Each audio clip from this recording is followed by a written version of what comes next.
জানেন, কিছু কথা থাকে যা কাউকে বলা যায় না, আবার নিজের ভেতর চেপে রাখাও যায় না। সেই না বলা কথাগুলো যখন মাঝরাতে চোখের কোণে জমা হয়, তখন বোঝা যায় দূরত্ব আসলে কিলোমিটার দিয়ে মাপা যায় না।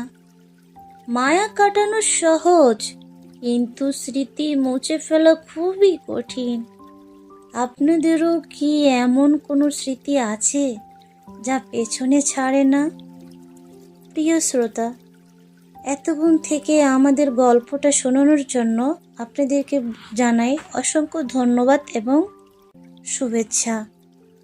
পরবর্তী গল্পে শোনার জন্য এবং অপেক্ষায় থাকুন।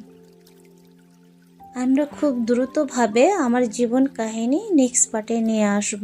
সবাইকে জানাই আন্তরিক শুভেচ্ছা ও ভালোবাসা।